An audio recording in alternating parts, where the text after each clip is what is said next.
ಹಿಂದಿನ ಭಾಗದಲ್ಲಿ ಸುಶೀಲಾ ತನ್ನ ಮಗ ಸೊಸೆ ಒಂದಾಗಿ ತನ್ನನ್ನ ಮೂಲೆ ಗುಂಪು ಮಾಡ್ಬಿಡ್ತಾರೆ ಅನ್ನೋ ಕಾರಣಕ್ಕೆ ಮಗ ಸೊಸೆ ಮಧ್ಯೆ ಹುಳಿ ಹಿಂಡೋ ಕೆಲಸ ಮಾಡ್ತಾಳೆ. ಅದು ಅಲ್ದೇನೆ ಮನೇಲಿ ಕಳುವಾಗಿರೋ ಹಣ ಕೂಡ ಅವಳೇ ಕದ್ದಿರೋದು ಅಂತ ಅವಳ ಮೇಲೆ ಆಪಾದನೆ ಕೂಡ ಮಾಡ್ತಾಳೆ. ಹೀಗೆ ತನ್ನ ಸೊಸೆ ತವ್ರ ಮನೆಗೆ ಹೋಗಿದ್ದ ದಿನದಿಂದನೂ ಸುಶೀಲಾ ಮಗನ್ ತಲೆಲಿ ಅದು ಇದು ಅಂತ ಸೊಸೆ ವಿರುದ್ಧವಾಗಿ ಏನೇನೋ ಚಾಡಿ ತುಂಬಿ ಗಂಡ ಹೆಂಡತಿ ಮಧ್ಯೆ ಮನಸ್ತಾಪ ಬರೋ ಹಾಗೆ ಮಾಡ್ತಾಳೆ. ಇವಾಗ ಅವಿನಾಶ್ ಹೆಂಡತಿ ಮೇಲೆ ತುಂಬಾನೇ ಕೋಪ ಮಾಡ್ಕೊಂಡಿದ್ದಾನೆ. ಆದ್ರೆ ಇದೆಲ್ಲ ಈ ಮನೇಲಿ ಹೀಗೆ ನಡೀತಾ ಇದೆ ಅನ್ನೋದು ರಾಧಿಕನಿಗೆ ಏನು ಅಂದ್ರೆ ಏನು ಗೊತ್ತಿರೋದಿಲ್ಲ. ಇನ್ನೇನು ತವ್ರ ಮನೆಗೆ ಹೋಗಿ 1 ವಾರ ಕಳೀತಾ ಬಂತು. ರಾಧಿಕಾ ವಾಪಸ್ ಗಂಡನ ಮನೆಗೆ ಬರಬೇಕು. ಗಂಡನ ಮನೆಗೆ ಬಂದ್ರೆ ಅವಿನಾಶ್ ಇನ್ನೇನು ಮಾಡ್ಬೋದು? ಇದೆಲ್ಲ ತಾನು ಮಾಡಿಲ್ಲ ಅಂತ ಅವಳು ಹೇಳ್ತಾಳ. ಅದನ್ನ ಅವಿನಾಶ್ ನಂಬ್ತಾನ? ಮುಂದೆ ಸ್ಟೋರಿ ಏನಾಗುತ್ತೆ ಅನ್ನೋದನ್ನ ಇವತ್ತಿನ ಎಪಿಸೋಡ್ನಲ್ಲಿ ನೋಡೋಣ. ಸ್ಟೋರಿ ನೋಡೋದಕ್ಕಿಂತ ಮೊದಲು ಯಾರ್ಯಾರು ನಮ್ಮ ಯೂಟ್ಯೂಬ್ ಚಾನಲ್ನ ಸಬ್ಸ್ಕ್ರೈಬ್ ಮಾಡ್ಕೊಂಡಿಲ್ವೋ ದಯವಿಟ್ಟು ಸಬ್ಸ್ಕ್ರೈಬ್ ಮಾಡ್ಕೊಳ್ಳಿ. ಹಾಗೆ ನಮ್ಮ ಈ ವಿಡಿಯೋಗೊಂದು ಲೈಕ್ ಮಾಡಿ. ಹಲೋ ರೀ, ಏನ್ ಮಾಡ್ತಾ ಇದ್ದೀರಾ? ಏನು ಫೋನೇ ಮಾಡಿಲ್ಲ ನನಗೆ? ಯಾಕೆ ಫೋನ್ ಮಾಡಬೇಕು? ಫೋನ್ ಮಾಡಿ ನಿನ್ನ ಹತ್ರ ಮಾತಾಡೋ ಅಂಥದ್ದು ಏನಿದೆ? ಅಯ್ಯೋ, ಇದೇನ್ರಿ ಹೀಗೆ ಮಾತಾಡ್ತಾ ಇದ್ದೀರಾ ನೀವು? ಅಲ್ಲ ರೀ, ಮೊನ್ನೆ ಎಲ್ಲ ದಿನಾಲೂ ಫೋನ್ ಮಾಡ್ಕೊಂಡು ನೀನಿಲ್ದೆ ಈ ಮನೇಲಿ ತುಂಬಾ ಬೇಜಾರಾಗ್ತಿದೆ, ನಿನ್ನ ತುಂಬಾ ಮಿಸ್ ಮಾಡ್ಕೋತಾ ಇದ್ದೀನಿ ಅಂದ್ರಿ. ಆದ್ರೆ ಇವತ್ತೇನು ಹೀಗೆ ದಿಢೀರಂತ ಹೀಗೆ ಹೇಳ್ತಿದ್ದೀರಾ? ಏನಾಯ್ತು? ಯಾಕೆ ಅಂದರೆ ಮೊನ್ನೆವರೆಗೂ ನೀನೇನು ಅನ್ನೋದು ಅರ್ಥ ಆಗಿರಲಿಲ್ಲ. ಆದರೆ ಇವಾಗ ಸ್ವಲ್ಪನೇ ಅರ್ಥ ಆಗ್ತಿದ್ಯಾ. ಹಾಗೆ ಅರ್ಥ ಆದ್ಮೇಲೂ ನಿನ್ನ ಹತ್ರ ಹೇಗೆ ತಾನೇ ಮಾತಾಡಲಿ? ಅಯ್ಯೋ, ಯಾಕ್ರಿ ಹೀಗೆಲ್ಲ ಮಾತಾಡ್ತಿದ್ದೀರಾ? ನಾನಂತದ್ದು ಏನು ಮಾಡ್ದೆ? ಯಾಕೆ ನೀವೀಗ ನನ್ನ ಮೇಲೆ ಸಿಟ್ಟು ಮಾಡ್ಕೊಂಡಿದ್ದೀರಾ? ನೋಡು, ನಿನ್ನ ಹತ್ರ ಮಾತಾಡ್ತಾ ಕೂರೋ ಅಷ್ಟೆಲ್ಲ ನನಗೆ ಪುರ್ಸೋತಿಲ್ಲ. ಇವಾಗ ಯಾಕೆ ಫೋನ್ ಮಾಡಿದೆ ಅನ್ನೋದು ಮೊದಲು ಹೇಳು.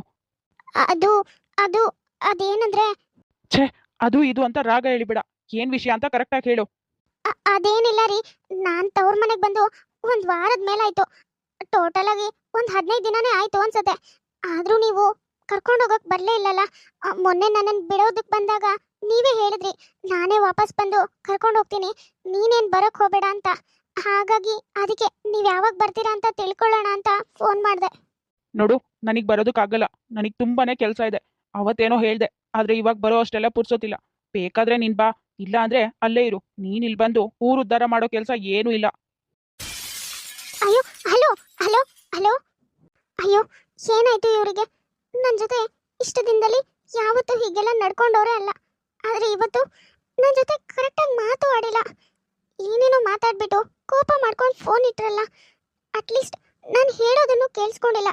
ಅಂಥದ್ದು ಮನೇಲಿ ಏನಾಗಿದೆ ನನಗಂತೂ ಏನೂ ಅರ್ಥನೇ ಆಗ್ತಿಲ್ಲ. ಇವಾಗ ಅಮ್ಮ ಬಂದು ಕೇಳಿದ್ರೆ ಏನು ಹೇಳೋದು? ರಾಧಿಕಾ, ಯಾರ ಹತ್ರ ಮಾತಾಡ್ತಿದ್ದೆ? ಅಳಿಯಂದ್ರು ಫೋನ್ ಮಾಡಿದ್ರಾ? ಯಾವಾಗ ಬರ್ತಾರಂತೆ? ನಿನ್ನನ್ನು ತುಂಬ ಮಿಸ್ ಮಾಡ್ಕೊತಿದ್ದಾರೆ ಅನ್ಸುತ್ತಲ್ವಾ? ಹಾಂ. ಅಯ್ಯೋ, ಅಮ್ಮ ಅಂತ ನೆನ್ಪು ಮಾಡ್ಕೊಳ್ಳೋ ಅಷ್ಟರಲ್ಲಿ ಅಮ್ಮನೇ ಬಂದು ಕೇಳ್ತಾ ಇದ್ದಾಳಲ್ಲ. ಇವಾಗ ಏನು ಹೇಳಿ? ಅಳಿಯಂದ್ರು ಕೋಪ ಮಾಡ್ಕೊಂಡಿದ್ದಾರೆ ನನ್ನ ಮೇಲೆ ಅಂತ ಹೇಳಿದ್ರೆ ಅಮ್ಮನೂ ಬೇಜಾರು ಮಾಡ್ಕೋತಾಳೆ. ಇಲ್ಲ ಇಲ್ಲ, ಬೇರೆ ಏನಾದರೂ ಹೇಳಿ ಅವಳಿಗೆ ಸಮಾಧಾನ ಮಾಡಬೇಕು. ನನಗೇನೋ ನೋವಾಗಿದೆ ಅಂತ ಅವಳ ಮನಸ್ಸಿಗೂ ನೋವಾಗೋ ಥರ ಮಾಡೋದು ತಪ್ಪು. ಏನಾಗಿದೆ ಅಂತ ಮನೆಗೆ ಹೋಗಿ ತಿಳ್ಕೊಬೇಕು ಮೊದಲು. ರಾಧಿಕಾ, ಏನು ಯೋಚನೆ ಮಾಡ್ತಿದ್ಯಾ? ಓ, ನಿನ್ನ ಗಂಡ ತುಂಬ ಮಾತಾಡ್ದ ಅನ್ಸುತ್ತೆ, ಅದಕ್ಕೆ ಅದನ್ನೆಲ್ಲ ಹೇಗೆ ಹೇಳೋದು ಅಂತ ಯೋಚನೆ ಮಾಡ್ತಿದ್ಯಾ? ಯಾಕೋ ಅವ್ನು ನಿನ್ನ ತುಂಬ ಮಿಸ್ ಮಾಡ್ಕೋತಿದ್ದಾನೆ ಅನ್ಸುತ್ತೆ ಕಣೆ. ಅದಕ್ಕೆ ಯಾವಾಗ ನೋಡಿದ್ರು ದಿನಕ್ಕೊಂದು 5-6 ಸರಿ ಫೋನ್ ಮಾಡ್ತಾನೆ. 1-2 ದಿನ ಆಯ್ತು ಅನ್ಸುತ್ತಲ್ವಾ ಫೋನ್ ಏನು ಮಾಡ್ದೇನೆ. ಇವತ್ತು ನೋಡು ಮತ್ತೆ ನೆನ್ಪು ಮಾಡ್ಕೊಂಡಿದ್ದಾನೆ. ಏನು ವಿಷಯ? ಹಾ ಹಾ ಅದೇನಿಲ್ಲಮ್ಮ, ಅದು ಇವತ್ತು ನನ್ನ ಕರ್ಕೊಂಡು ಹೋಗೋದಕ್ಕೆ ಅವರೇ ಬರ್ತೀನಿ ಅಂತ ಹೇಳಿದ್ರು. ಆದರೆ ಏನೋ ಆಫೀಸಲ್ಲಿ ತುಂಬ ಕೆಲಸ ಇದೆಯಂತೆ, ಹಾಗಾಗಿ ನೀನೇ ಬಂದ್ಬಿಡು, ನನಗೆ ಸದ್ಯಕ್ಕೆ ಆ ಕಡೆ ಬರೋದಕ್ಕಾಗಲ್ಲ ಅಂತ ಫೋನ್ ಮಾಡಿದ್ರು. ಅಮ್ಮ, ನಾನು ಇವತ್ತು ಹೊರಡ್ತೀನಿ ಆಯ್ತಾ? ಓ ಹೌದಾ, ಸರಿ ಮಗಳೇ. ನಿನ್ನ ಗಂಡಂಗೆ ಏನು ಆಫೀಸಲ್ಲಿ ಕೆಲಸ ಇದೆಯೋ ಏನೋ, ಎಷ್ಟೊತ್ತಿಗೂ ಅವ್ರನ್ನೇ ಕಾಯೋದು ಸರಿಯಾಗಲ್ಲ. ಹೇಗೂ ಬಸ್ ಇದೆಯಲ್ಲ, ನಿನ್ನ ಬಸ್ಸಿಗೆ ಹೋಗು. ಅದು ಬೇರೆ ನೀನು ಇಲ್ಲಿಗೆ ಬಂದು 15 ದಿನನೇ ಆಯಿತು. ನಿನ್ನ ಅತ್ತೆ ಇನ್ನೇನು ಹೇಳ್ತಾರೋ ಏನೋ. ಸರಿ, ಟೈಮ್ ಆಯಿತು, ನೀನಿನ್ ಹೊರಡು.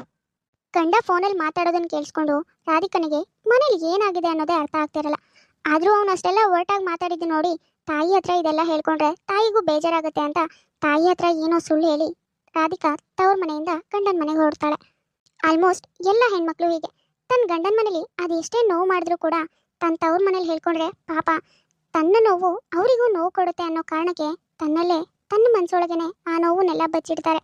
ಹಾಗೆ ರಾಧಿಕಾ ಕೂಡ ಬಚ್ಚಿಟ್ಕೊಂಡು ತನ್ನ ಗಂಡನ ಮನೆಗೆ ಹೋಗ್ತಾಳೆ. ಓಹೋ, ಇದೇನಮ್ಮ ರಾಧಿಕಾ, ಬೆಳಗ್ಗೆ ಬೆಳಗ್ಗೆನೆ ನೀನ್ ಬಂದ್ಬಿಟ್ಟಿದೀಯಾ? ಅಲ್ಲ, ತವ್ರ ಮನೆಗೆ ಹೋಗಿದ್ದೆ, ನಿನ್ ಗಂಡಂಗೆ ಹೇಳಿದ್ರೆ ಅವನೇ ಬಂದು ಕರ್ಕೊಂಡು ಬರ್ತಿದ್ದ ತಾನೆ, ನೀನೊಬ್ಳೆ ಯಾಕೆ ಬರೋದಕ್ಕೆ ಹೋದೆ? ಅದು ಅತ್ತೆ, ಬೇಡ ಬೇಡ, ಇವ್ರ ಮಗ ಹೀಗೆಲ್ಲ ಮಾತಾಡಿದ್ರು ನಮ್ಮಿಬ್ರ ಮಧ್ಯೆ ಏನೋ ವೈಮನಸ್ ಬಂದಿದೆ ಅಂತ ಗೊತ್ತಾದ್ರೆ ಅತ್ತೆ ತುಂಬಾನೇ ಬೇಜಾರು ಮಾಡ್ಕೋತಾರೆ. ನನ್ನ ಅಮ್ಮನಿಗಿಂತನೂ ಅತ್ತೆಗೆ ನನ್ಕಂಡ್ರೆ ಏನೋ ಒಂಥರ ಪ್ರೀತಿ. ಅವರಿಗೆ ಅಮ್ಮನಿಗಿಂತನೂ ಜಾಸ್ತಿನೇ ಬೇಜಾರಾಗುತ್ತೆ. ಅಮ್ಮ ಆದರೆ ಏನೋ ಒಂದೆರಡು ಮಾತು ಬೈದು ಸುಮ್ಮನಾಗ್ತಿದ್ಲು. ಆದರೆ ಇವರಂತೂ ನನಗೇನಾದರೂ ಆಗಿದೆ ಅಂತ ಗೊತ್ತಾದರೆ ತುಂಬ ಅಂದರೆ ತುಂಬಾನೇ ಬೇಜಾರು ಮಾಡ್ಕೋತಾರೆ. ಇವ್ರಿಗೆ ಹೇಳೋದು ಬೇಡ. ಅದೇನಿಲ್ಲ ಅತ್ತೆ, ನಿಮ್ಮ ಮಗನಿಗೆ ಏನೋ ಆಫೀಸಲ್ಲಿ ಕೆಲಸ ಇದೆ ಅಂತೆ, ಹಾಗಾಗಿ ನೀನೇ ಬಾ ಅಂತ ಹೇಳಿದ್ರು, ಹಾಗಾಗಿ ನಾನೇ ಬಂದೆ. ನೀನ್ ಯಾಕೆ ಬಂದೆ? ಇನ್ನು ಯಾರ ಮನೆ ಹಾಳು ಮಾಡ್ಬೇಕು ಅಂತ ಇಲ್ಲಿಗೆ ಬಂದಿದ್ಯಾ? ಇನ್ನು ಏನ್ ಮಾಡ್ಬೇಕು ಅನ್ಕೊಂಡಿದ್ಯಾ? ಅವಿ, ಇದೇನ್ ಮಾತು ಅಂತ ಆಡ್ತಿದ್ಯೋ? ಅವಳು ಇವಾಗ ತಾನೇ ಬಂದಿದ್ದಾಳೆ, ಸ್ವಲ್ಪ ಸುಮ್ಮನೆ ಇರೋ. ಅವಳಿಗೆ ಜರ್ನಿ ಮಾಡಿ ಸುಸ್ತಾಗಿರತ್ತೆ, ಅವಳಿಗೆ ರೆಸ್ಟ್ ಮಾಡಕ್ ಬಿಡು. ನೀನೇನೇನೋ ಕೇಳಿ ಪಾಪ ಅವಳ ಮನ್ಸಿಗೂ ನೋವು ಮಾಡಬೇಡ.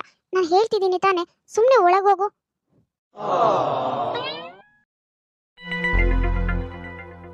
ಅದು ರೀ, ನೀವು ಮಿಸ್ ಆಗಿ ನಿಮ್ಮ ದುಡ್ಡನ್ನ ನನ್ನ ಬ್ಯಾಗ್ ಒಳಗೆ ಹಾಕಿದ್ರಿ ಅನ್ಸುತ್ತೆ. ಅದನ್ನ ನಾನು ತವ್ರ ಮನೆಗೆ ತಗೊಂಡು ಹೋಗಿದ್ನಲ್ಲ, ಬ್ಯಾಗಲ್ಲೇ ಇತ್ತು.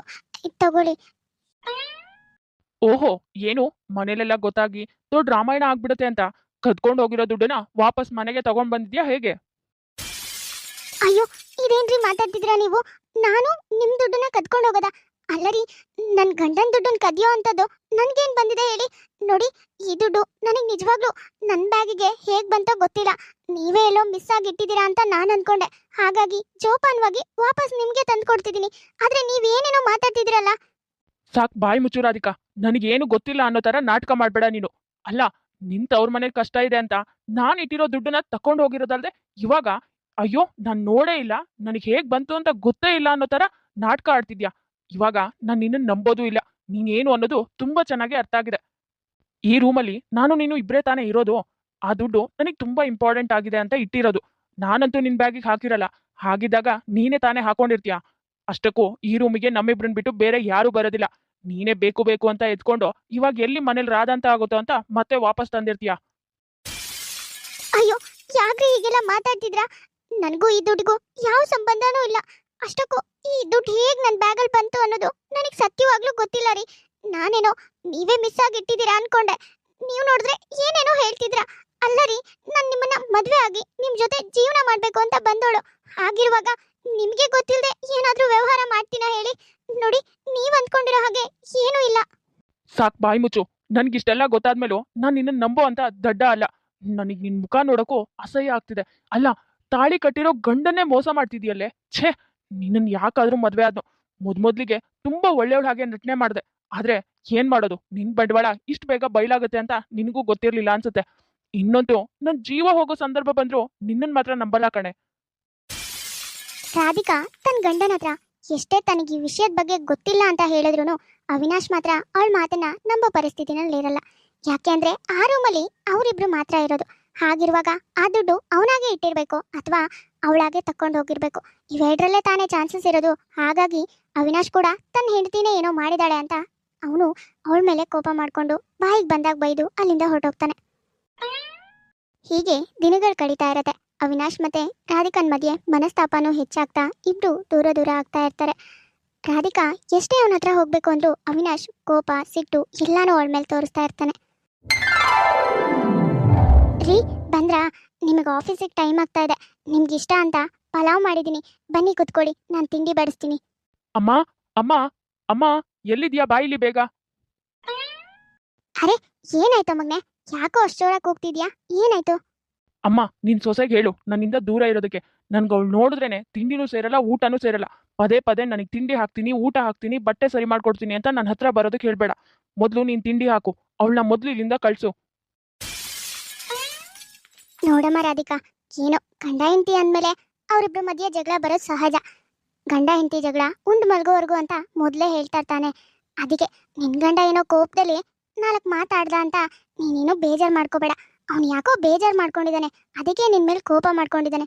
ಒಂದು ಸ್ವಲ್ಪ ದಿನ ಎಲ್ಲ ಸರಿಯಾಗತ್ತೆ ಆಯ್ತಾ? ನೀನೇನು ಮನ್ಸಿಗೆ ತಗೋಬೇಡ. ಅದು ಹಾಗಲ್ಲ ಅತ್ತೆ, ನಿಮ್ಮ ಮಗ ಹಾಗೂ ಇಲ್ಲ ಹೀಗೂ ಇಲ್ಲ.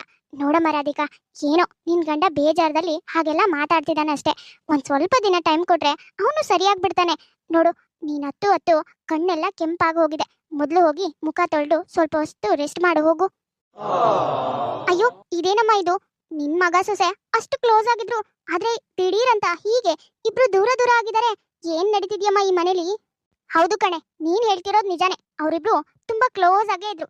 ಆದ್ರೆ ನಾನು ಅಂತ ಪೆದ್ದ ಹುಡ್ಗಿನ ಹುಡುಕಿ ಅವನ್ ಜೊತೆ ಮದ್ವೆ ಮಾಡಿರೋದು ಅವರಿಬ್ರು ಎಷ್ಟೊತ್ತಿಗೂ ಅಂಟ್ಕೊಂಡಿರ್ಲಿ ಅಂತನಾ? ಹಾಗ ಅಂಟ್ಕೊಂಡಿದ್ರೆ ಆಮೇಲೆ ನನ್ನಿಬ್ರು ಮಕ್ಳು ಕತೆ ಎಂತದೆ? ಸುಶೀಲಾ ಏನೇನೋ ಕುತಂತ್ರ ಮಾಡಿ ಮಗ ಸೊಸೆನ ದೂರ ಏನೋ ಮಾಡಿದಾಳೆ. ಇವಾಗ ರಾಧಿಕಾ ಮತ್ತೆ ಅವಿನಾಶ್ ದೂರ ದೂರನೇ ಆಗ್ತಾರೋ ಅಥವಾ ಎಲ್ಲಾ ತಪ್ಪನ್ನು ಸರಿ ಮಾಡ್ಕೊಂಡು ಮತ್ತೆ ಒಂದಾಗ್ತಾರೋ ಅನ್ನೋದನ್ನ ನೆಕ್ಸ್ಟ್ ಎಪಿಸೋಡ್ನಲ್ಲಿ ನೋಡೋಣ. ನೋಡಿದ್ರಲ್ಲ ವೀಕ್ಷಕರೇ, ಇವತ್ತಿನ ನಮ್ಮ ಈ ವಿಡಿಯೋ ನಿಮ್ಗೆ ಇಷ್ಟ ಆಗಿದ್ರೆ ಪ್ಲೀಸ್ ನಮ್ಮ ಯೂಟ್ಯೂಬ್ ಚಾನಲ್ನ ಸಬ್ಸ್ಕ್ರೈಬ್ ಮಾಡ್ಕೊಳ್ಳಿ, ಲೈಕ್ ಮಾಡಿ, ಶೇರ್ ಮಾಡಿ, ಹಾಗೆ ಕಮೆಂಟ್ ಮಾಡಿ. ತುಂಬಾ ಜನ ಹಾಗೆ ವಿಡಿಯೋಸ್ ನೋಡ್ತಾ ಇದ್ರ, ಯಾರ್ಯಾರು ಹಾಗೆ ವಿಡಿಯೋಸ್ ನೋಡ್ತಾ ಇದ್ರೋ ದಯವಿಟ್ಟು ಸಬ್ಸ್ಕ್ರೈಬ್ ಮಾಡ್ಕೊಳ್ಳಿ. ಹಾಗೆ ಪಕ್ಕದಲ್ಲೇ ಇರೋ ಬೆಲ್ ಐಕಾನ್ನ ಕ್ಲಿಕ್ ಮಾಡಿ ಆಲ್ ಅನ್ನೋದನ್ನ ಸೆಲೆಕ್ಟ್ ಮಾಡಿ. ನೆಕ್ಸ್ಟ್ ನಾನು ಯಾವುದೇ ವಿಡಿಯೋ ಹಾಕಿದ್ರು ನೋಟಿಫಿಕೇಶನ್ ಬರುತ್ತೆ. ನೋಟಿಫಿಕೇಶನ್ ಮೂಲಕ ನೀವು ವಿಡಿಯೋನ ನೋಡ್ಬೋದು. ಸರಿ ವೀಕ್ಷಕರೇ, ನಾನಿನ್ನ ಹೊರಡ್ತೀನಿ. ನೆಕ್ಸ್ಟ್ ವಿಡಿಯೋದಲ್ಲಿ ಮತ್ತೆ ಸಿಗೋಣ.